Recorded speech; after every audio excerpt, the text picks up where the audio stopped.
Hello and welcome back to Josh Davidson Books, my author channel where I'm continuing my author commentary for my first novel, Werewolves Hide, as part of my preparation for writing its sequel. If you enjoy any of these chapter recap and commentary videos, please consider purchasing the book. It's only $4.99 for the digital version. There's a link in the description. So we're going to continue right where we left off from chapter 5, and we are on chapter 6. So as a reminder, I'm essentially reading this to myself to remind myself what actually ended up in the book while I'm working on the sequel. And I'm going to interrupt it with thoughts and kind of behind the scenes, knowledge stuff. Anyway, if you like the book, buy it. Chapter 6. Later that night, Madison is in bed alone, snuggled up with pillows. Her alarm clock is programmed and another two-piece set of pajamas are worn. Chess videos continue to play on her bedroom television. She sees one of the players twiddling a black rook in his hands as he contemplates his next move. As she starts to drift off, she hears the young chess player speak. "Hi, Mom." A voice that sounds like Sam comes out of the television. This startles her eyes wide open, and to her utter disbelief, she sees Sam sitting at the chessboard. He's looking at the camera, straight at her.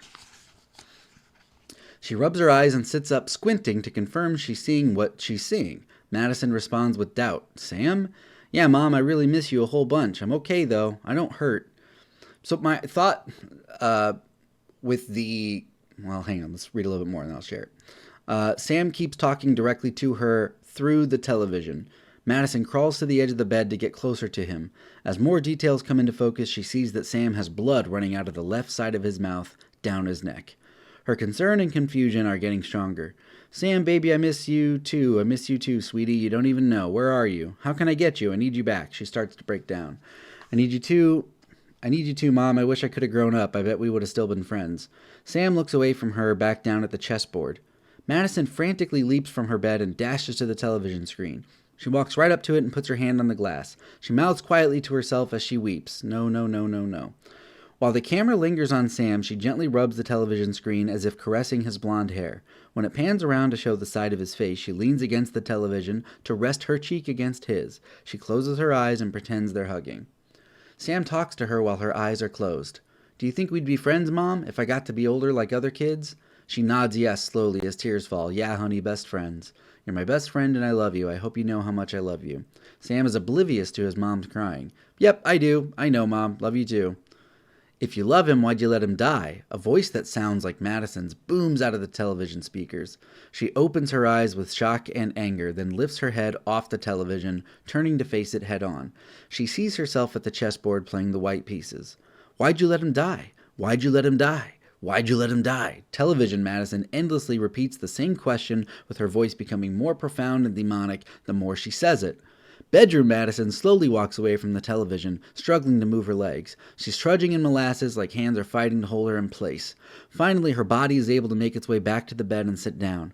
When she reaches her left hand back to catch herself, her arm snaps in half. This causes her to fall backward as her elbow gives out under her weight. When she looks back to react to her breaking arm, she sees herself sleeping in the bed. Madison wakes up.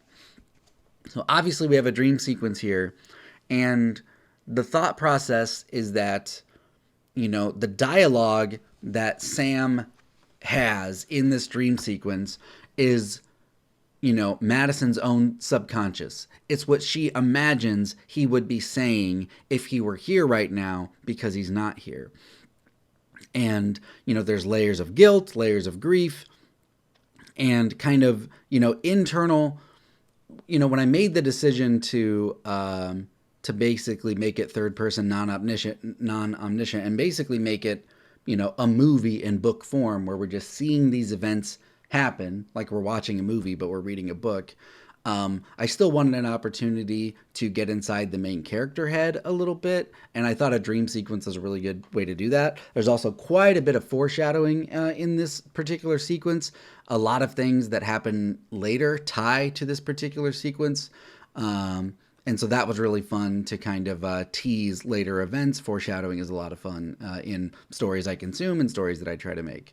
And then with, again, just chess in general, chess being a theme, I didn't want it to be no offense to any other stories out there, but a lot of times that chess is presented in a movie, TV show, or book, unless the subject matter is chess, it's usually very just like buzz. It's there for buzzwords, checkmate, right? And so, and checkmate is like used in all kinds of different entertainment and stories. So I wanted to do something a little bit more beyond that, where it's a hobby of the character's life. They know the rules a lot more than just checkmate. They know openings, they know defenses, they know kind of statistics, and they know some theory and things like that. And I thought it would be fun to have a more, a deeper connection to chess than just checkmate. And there is a deeper connection to chess later in this story, and maybe on in future stories as well. So yeah, I really liked this dream sequence idea of her kind of like coming to terms with emotions that she's feeling inside. And I also needed a motivation for her to go with Bo, because at the end of chapter 5, she closes the door. She says, "No way. Best of luck. I hope it works out for you." And so, if it's just left at that, then there's no story. Then Madison doesn't go with Bo. We don't see the wolf again, whatever, right? So I thought that, her having a nightmare, because she mentioned that nightmares would probably start happening because old memories were being brought up, I thought her kind of being reminded of her pain and how much it hurts and how much she doesn't know about what happened that night in the car accident, I thought that would be a really good motivator to get her moving forward as well. So Madison explodes from underneath the covers, heaving and crying in a cold sweat. She looks around the room for Sam. There's no one here. She feels her arm and looks at it, confirming it's okay. Also, some of the, just to be completely honest, some of the ideas and thoughts that Madison has, I've had over my own personal loss and tragedy in my life, wondering, friends and family that have died, years ago, would we still be friends today? What would their world perspective be, based on global events that they never experienced because they were gone? And so I thought that was kind of a fun little dialogue exchange for her to have within herself. And then this idea of Madison seeing herself sleeping on the bed and then realizing she's in a dream and then waking up, that actually happened to me in real life when I was younger. I was up late one night on the couch watching some TV, and I got really thirsty. So I got up off the couch, I went to the kitchen, poured myself a glass of water, took a big drink of the glass of water, came back to the living room, and I saw myself sleeping on the couch. And then I woke up. I had dreamt that I went and got the drink because I was so tired and so thirsty. So I put that in the book. So she feels her arm, looks at it, confirming it's okay. Turning on the television and resuming the chess, she rewinds and fast forwards looking for Sam. She's saddened to find that he's not there. The tears are wiped from her face as she looks at the clock. The time is 11:06 p.m. She grabs her phone off the charger to confirm this and sees missed text messages from Bo. They say various things like, "Please reconsider, I don't want to do this without you, but I will, you in," etc. The last message was sent about 20 minutes ago. She sits a moment contemplating her next move. After a deep thought and a deep breath, she responds to Bo's text, "Still at home." Instantly, her message shows read, and a quickly typed response is received. Yeah. More typing ensues on Bo's end, and he sends another message, "At Lacey's heading out soon." Madison quickly types back, "I'll come get you." Another challenge of this book that it occurs in a modern setting is trying to describe the technology, like cell phone usage. I really wasn't quite sure how to tackle of how riveting is it to sit and watch a character text, let alone read about a character texting. You really can't spend a lot of time on it, or I'm going to get bored, you're going to get bored, everybody's going to be bored. So I really tried to focus on not necessarily the actions of raising the thumb and lifting the phone and setting it down, like the boring parts of. I tried to focus on what they were doing, and I'm just imagining and I'm just assuming that enough human beings, if you happen to come across my book and read it, you'll be able to put two and two together and visualize a character kind of texting. Unless there's like a really heavy character or emotional weight behind it if they slam the phone down or something. A little while later, Lacey's trailer is the only one with lights on, still in the dark and quiet trailer park. At the end of the entrance, a silver mini SUV erratically takes a wide right-hand turn to enter the lot. It swerves, accelerates, decelerates, and has its windshield wipers flash on and off before finally coming to a screeching halt in front of Lacey's trailer, knocking her mailbox down. So again, for characterization perspective, really driving home that Madison has not left her house in a really long time. I also thought it would be kind of ironic that she investigated car accidents but was no longer a very good driver herself because she had not had to operate her vehicle in such a long time. So I just thought it would be a little bit of a comic relief as well. So Bo looks out at Madison's car from the kitchen window and waves to her. He kisses Lacey and then kisses her belly before grabbing his baseball hat, heading out the door. Billy the dog sneaks out behind him before he gets the trailer closed. Bo sweeps him up and snuggles the dog against its face, letting it lick his nose, ears, cheeks, the whole thing. He walks back up the trailer step and opens the door, setting Billy inside. As the door closes, Billy puts his paws up on the window and stares at Bo, walking away while sticking his tongue out and wagging his tail. So with Billy the dog, I feel like when you're watching a movie or TV show, there's just kind of this just like the pets are ever present. You just see them walking around in the background doing their thing. They kind of have their own mini stories going on. I'm hungry, I'm thirsty, I want to play, right? And those things aren't always necessarily kind of described. They probably just happen. And so for me, I'm like, I didn't want to bring all of this attention to Billy the dog because I didn't want it to be completely obvious that the dog would have a little bit of a bigger role later in the story. But I wanted people to read these sentences and imagine that. Imagine a playful dog always around, always there. So anytime we kind of come back to the trailer, I tried to put in a little sentence or two to what Billy was doing, just to remind you that there is a dog there, that there is a pet there, even if it's not at the forefront right now. Bo approaches Madison's car and walks to her driver's side door where her window is down. Changed your mind, huh? Bo smirks as if he convinced her. I'm just making sure you don't get hurt while you realize this is a bad idea. She stays looking forward and motions for him to get in the car. Sure, okay, fine, whatever. He picks up the knockdown mailbox before quickly getting into the front seat. They sit in silence for a moment before Madison embarrassingly breaks it. I haven't driven in a while. No, yeah, of course not, it's fine. He immediately responds to try and put her at ease. Do you want me to drive? Absolutely not. Madison puts the car in reverse and gasses it. Whipping it around in the dark, almost clipping one of the other trailers, Bo looks at her, then over at the trailer they almost hit, then urgently puts his seatbelt on. Madison puts it into drive and punches it out of the trailer park. As they leave, a set of partially open blinds in a nearby trailer window snap shut as an unknown entity stops their spying for now. The full moon shines brightly on the lone rural highway, slashing through the open plains. See, so there's that sentence again. That's the opening sentence of the book. Here 6 chapters later, because I wanted you, the reader, to visualize the opening scene, because we're going back to the opening scene years later to see if the monster came back. Madison's driving skills have improved on the way, as she is now operating her car with more control and confidence. As they exit the city limits of Blue Ridge, the yellowish glow that shimmers through the town fades away. Their vision adjusts to the vast blue darkness they now head into. Bo starts to recognize the location, including large rocks on the side of the road near where the wolf was all those years ago. Okay, slow down, we're close. Bo stays focused on looking out the windshield. Madison slows down and pulls off the roadway, driving over various clumps of brush as she stops near a large patch of grass with bushes next to it. She turns the key to power off the car and the headlights go dark. The sounds of nature fill the immediate silence in the void of an engine no longer running. Bo takes his seatbelt off and tilts his seat back. Don't fall asleep. I didn't come out here to babysit while you napped, Madison warns. Bo starts responding before she can even finish. I won't. I know. I'm not. Don't worry.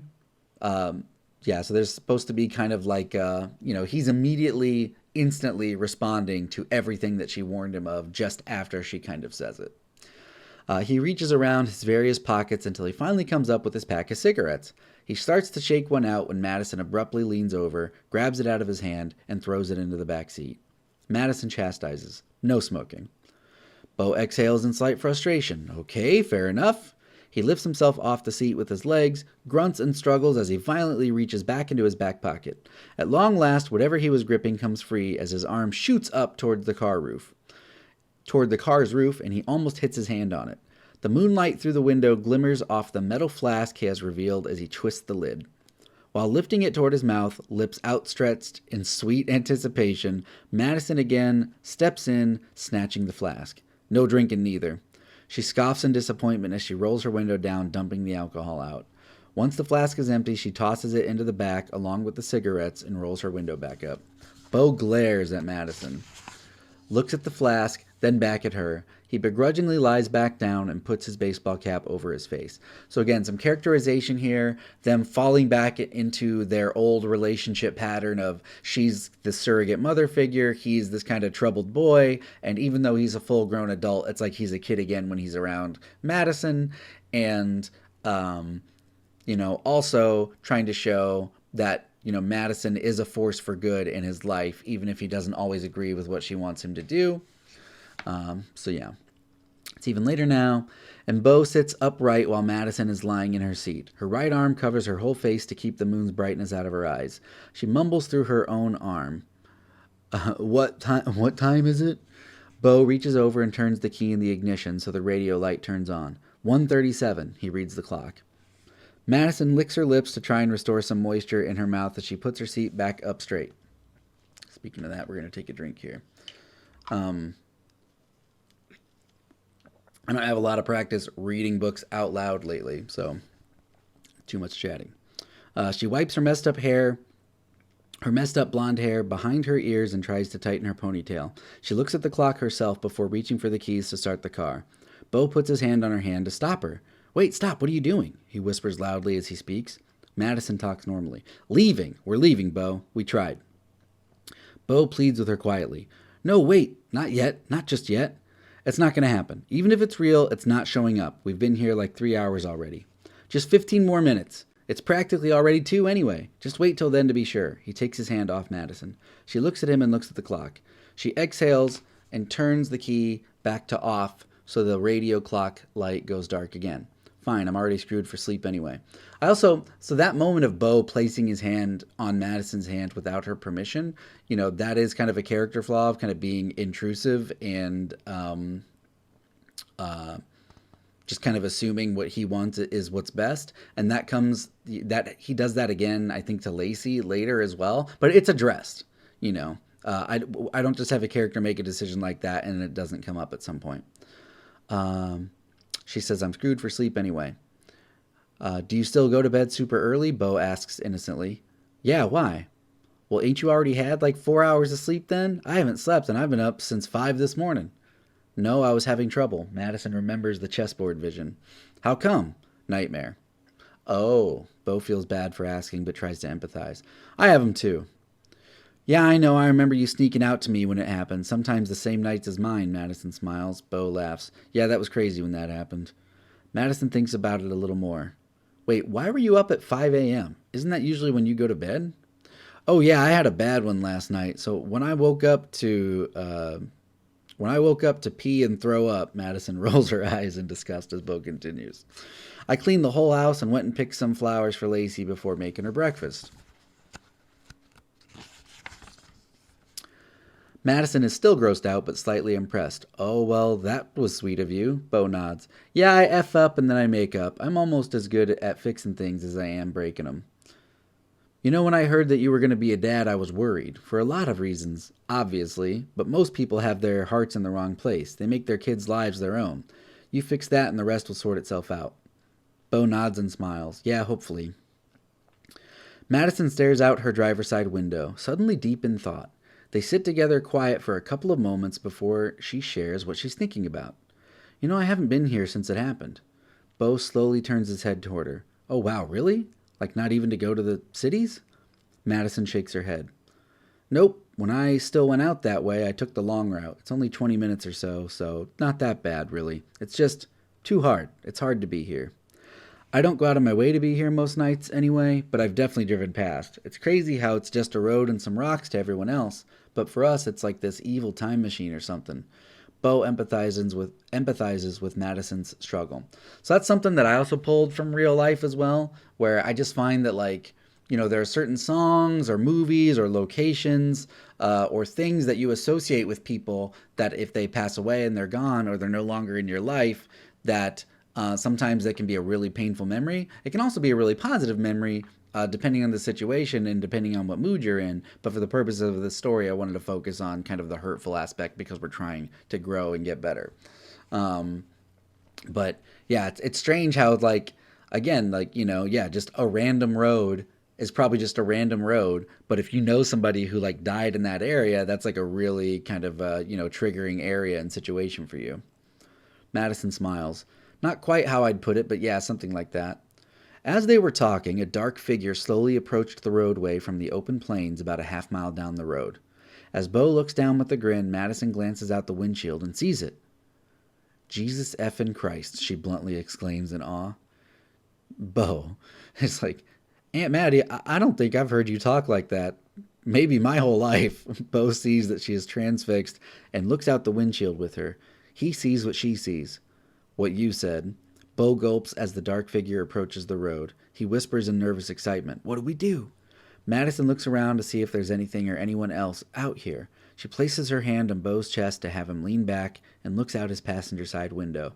It's boundless dark emptiness as far as the eye can see. She lets Bo sit straight up again.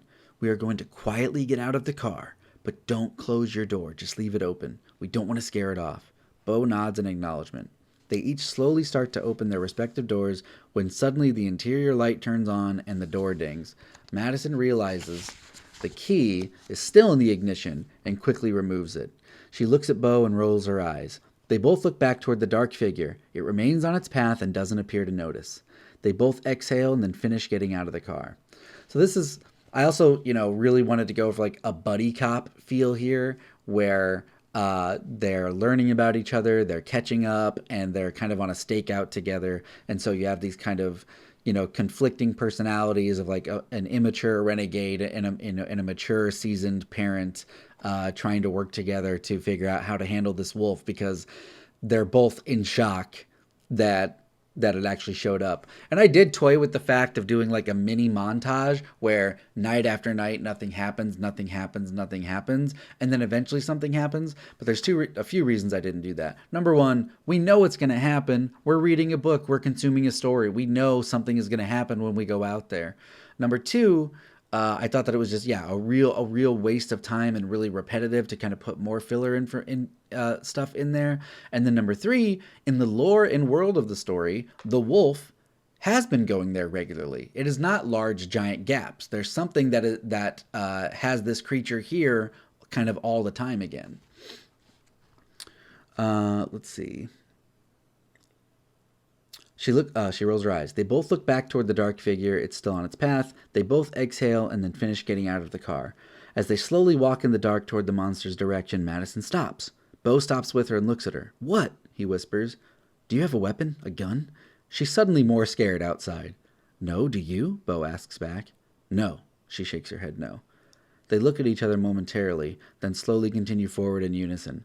They take tiny steps, trying not to make sudden sounds or movements. Bo whispers impatiently, "At this rate, my kid's going to be out of college by the time we get there." Madison shares his frustration. "I know, but if we scare it off, there won't be a reason to get there at all." Bo quickly responds, "Well, maybe if we..." Before he can finish his thought, the monster launches into the air with incredible force, jumping directly toward them. It covers about 100 yards in seconds before crashing down on the other side of a large rock. The creature is now about 90 feet away from them, and they can hear heavy breathing with random snarling and snorting, like a possessed horse. I was really proud of that descriptor, possessed horse. Also, I did my best to try to articulate the distance between them and the monster because you're trying to create a visual representation of the scene through the writing. And I wasn't quite sure how to do it, except to say they're about this far away. I didn't want to go through all the details of like describing the entire, square footage of the open landscape. I just tried to use approximations so that people could visualize whatever they thought, For some people who read it, maybe the creature was closer, maybe it was further away.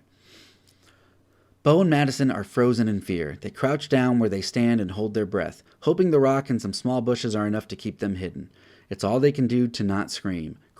It's all they can do to not scream, cry, or both. As they duck down, the monster slowly walks out from behind the rock, facing the giant mountainside and waterfall that is mostly invisible in the darkness. It is a massive black wolf, roughly 8 feet tall, with 3 white slashes down its left shoulder. Bo's lips are quivering and his eyes are tearing up. He knows that wolf. That wolf killed his best friend.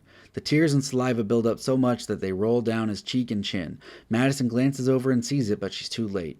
The water from Bo's eyes and mouth falls off his face, making a faint thud sound on the top of his shoe.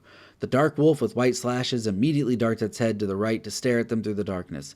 It snarls and snaps at them with its vicious snout. But instead of going toward them, it makes another giant leap dozens of yards in the direction it was just facing, toward the mountains. It leaps again and again, fading away into the backdrop of the night. So a close call, another interaction with the wolf here. All right, we're almost done with the chapter. Madison and Bo hug each other teary-eyed as they let out exhales of relief. She stands up and immediately walks toward the gigantic rock behind which the wolf was recently standing. Bo follows her. At the rock, they look down at the ground and see gaping wolf footprints next to a glowing pile of white stones. They are slightly buried beneath the surface and piled in such a way that it indicates it's more of a collection than a natural occurrence. Madison picks one up and tries to rub it off. She's figuring out if it's actually glowing or if it's some kind of moonlight reflection. After trying to clean it with her jacket, it appears to actually just be glowing white. Bo is uneasy. "Hey, be careful with that. I got a funny feeling about it." She reassures him. "I will, they just look like rocks." "But we don't know that. These could look like rocks but be something else. I don't know. Wolf food or weapons or trackers or something." Madison removes her jacket and picks up all the glowing stones on the ground. Only one way to find out.